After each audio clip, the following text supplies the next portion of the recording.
In the next 15 seconds, before we dive into the deepest truths of existence, pause for a moment, breathe, and hit that subscribe button so you never miss another life-changing story. Because what you're about to hear from the ancient book of Ecclesiastes might shift the way you see everything, including your own purpose.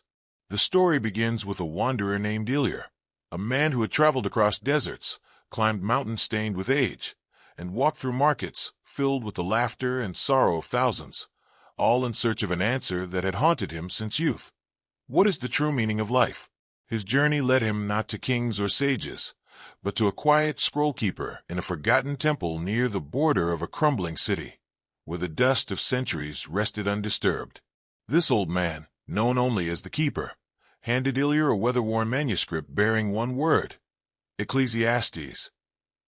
As Eliar unrolled the parchment, the dim torchlight flickered across its surface, revealing 16 lessons inscribed by a long-dead king who once possessed everything a man could desire: wealth, power, wisdom, and the admiration of nations, yet declared that so much of life was vanity, fleeting as smoke.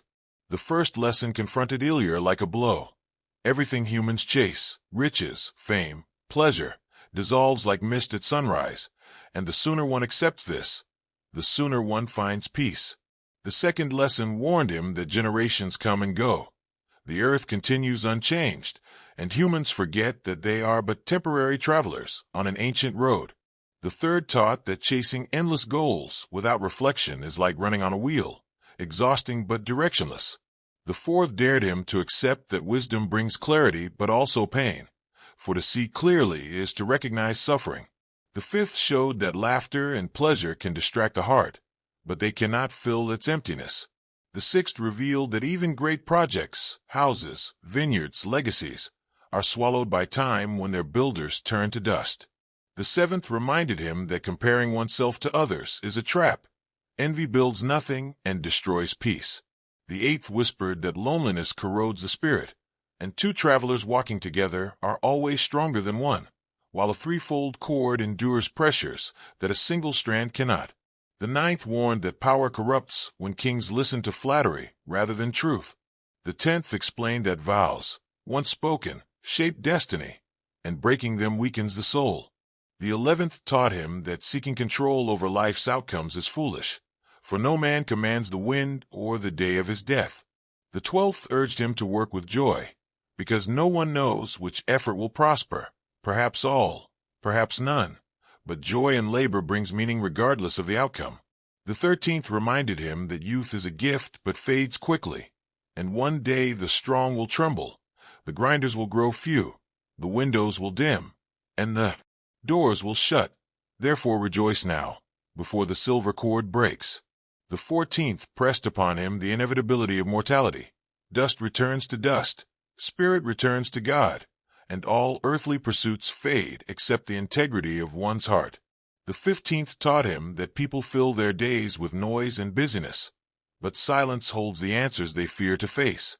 And the 16th, the final lesson, delivered the truth Eliar had sought for decades. Meaning is not found in possessions, achievements, or the admiration of others, but in living with reverence, integrity, humility, and gratitude beneath the gaze of the one who set the sun on its course. As Eliar absorbed these teachings, the temple around him seemed to breathe with the wisdom of ages. He reflected on his life, the compromises he made for success, the relationships he let slip away, the nights he spent anxiously trying to control tomorrow, and he realized that he had been grasping at shadows. The keeper watched silently as Eliar closed the scroll, his eyes brighter yet calmer, as though a burden he had carried for years had finally lifted.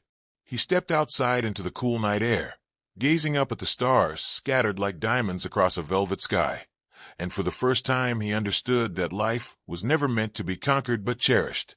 He remembered the people he had met on his travels, a farmer who sang while planting seeds, a widow who shared her last piece of bread, a shepherd boy content with nothing but his flute and the open hills.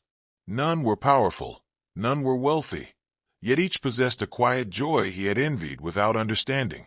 With each remembered face, the lessons of Ecclesiastes grew more vivid. He saw that time was not his enemy but his teacher. Failure was not a curse but an invitation to humility.